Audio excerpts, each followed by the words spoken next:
Alors nous allons enfin aborder la notion des calques. Je me suis rendu compte que c'était parfois un peu abscon et difficile à appréhender. Alors pour ça, je vais vous mettre en évidence le calque, l'onglet calque. Je vais vous donner quelques options de panneaux avec la possibilité justement les options de panneaux de l'afficher en grande taille. Donc, vous allez voir, ou même autre. On va afficher même en plus grand pixel. On va afficher en 40 pixels, on va voir ce que ça va donner. Voilà, vous avez des grandes icônes là, on va bien pouvoir visualiser ce que je suis en train de faire. Quand vous ouvrez Illustrator, que ce soit Illustrator ou Photoshop, le fichier s'ouvre, quel que soit le fichier que vous allez créer, il s'ouvre avec un premier calque qui est vide. Alors quand vous survolez ce premier calque, vous avez deux choses. Vous avez un œil, activer ou désactiver l'affichage, CTRL-clic pour changer le mode d'affichage. Donc si vous appuyez sur CTRL et vous cliquez dessus, vous allez passer le mode d'affichage d'aperçu en tracé. Alors c'est assez facile, enfin c'est assez facile. Adobe parfois nous donne cette bonne idée qu'en survolant l'outil, l'option, vous avez en dessous s'affiche la fonction. Donc là ici vous pouvez activer, désactiver, et ici cliquer pour cibler et faire glisser pour déplacer l'aspect.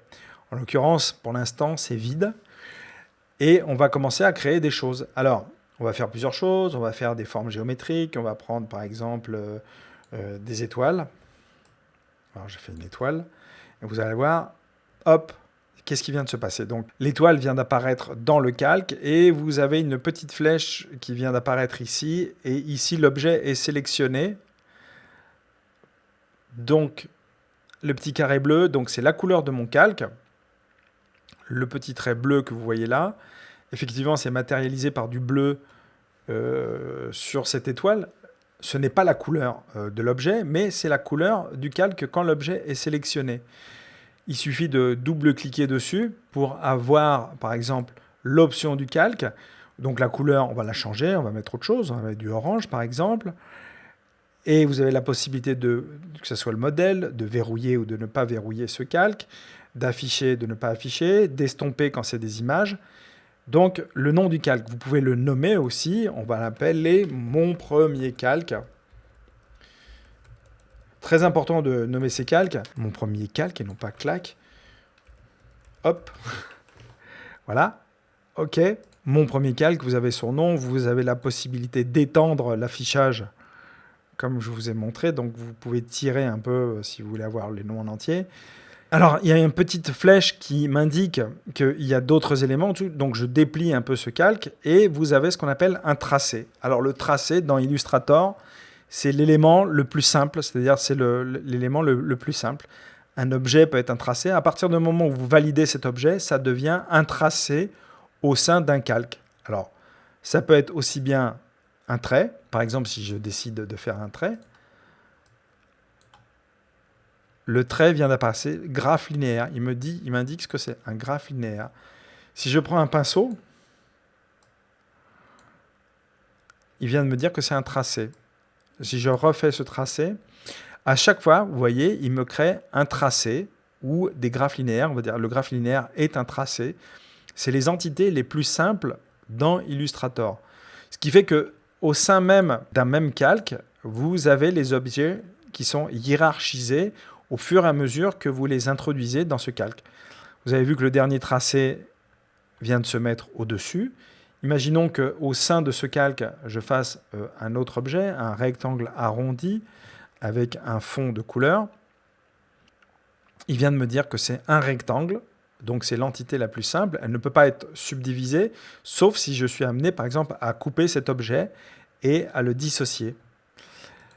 Par contre, regardez, si je prends l'objet et que je le mets devant l'étoile, il va masquer l'étoile. C'est logique, il est au-dessus, en haut de la pile. Et au sein de cette pile, je peux prendre le tracé. Je prends le tracé, vous voyez, je clique, je maintiens, et vous avez un petit point qui se ferme. Je baisse, je baisse, je baisse, je baisse. Et je vais aller derrière l'étoile, c'est-à-dire je vais le mettre en première position. Et par-dessus, vous avez l'étoile. Donc, vous pouvez vous-même hiérarchiser les tracés au sein d'un premier calque. Une fois que vous avez créé ces éléments-là, donc ils sont mis en place, donc vous pouvez déplier, vous avez vu, vous pouvez déplier ce calque et voir les tracés qui le composent. Les tracés sont tous individuels. Vous pouvez les sélectionner individuellement, comme vous pouvez sélectionner la totalité du contenu du calque en cliquant ici. Vous voyez, c'est le premier sur le calque. Si je clique ici, je sélectionne tous les objets contenus du calque. Au sein d'un calque que j'ai déplié, je peux choisir de verrouiller certains éléments. Je décide que, par exemple, la capsule verte, ici, que je viens de créer, cette capsule verte, ne bougera plus jamais et ne changera pas de couleur. Je veux qu'elle reste à cet endroit-là. Et donc, pour m'assurer de ça, je vais la verrouiller. Alors, je clique.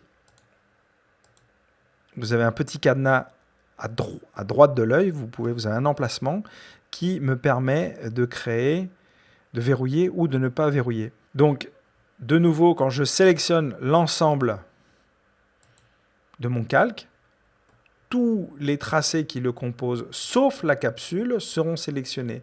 C'est-à-dire que si je bouge les objets sélectionnés, ils vont tous bouger, sauf la capsule qui n'est pas sélectionnée. Donc j'ai beau cliquer dessus, je ne peux pas intervenir dessus. Donc je redéplie mon calque et je déverrouille tout simplement en cliquant sur le cadenas. Ici, vous pouvez sélectionner individuellement les tracés qui sont dans le calque. Donc dans l'absolu, on peut se dire, mais on peut dessiner tout sur un seul calque. Illustrator va se charger de séparer tout en tracés. Oui, mais vous allez vite comprendre que ça va être confus si tout est contenu dans un seul calque. Effectivement, si vous dépliez votre calque, vous allez voir tous les tracés qui le composent. Une fois que vous avez fait votre premier calque, vous avez la possibilité d'en créer d'autres qui viennent se positionner automatiquement sur le dessus. Créons un nouvel objet. Cette fois, on va faire un polygone beaucoup plus grand. On va lui mettre aussi un contenu. Vous voyez que dans la hiérarchie, le calque est au-dessus, le calque numéro 2 est au-dessus du premier. Donc les objets qui sont placés vont masquer ceux qui sont derrière. On peut déplacer de la même manière qu'on peut déplacer un tracé, on peut déplacer un calque avec son contenu en entier. Là, je vais rajouter un autre contenu. Je vais faire un contenu d'une autre couleur.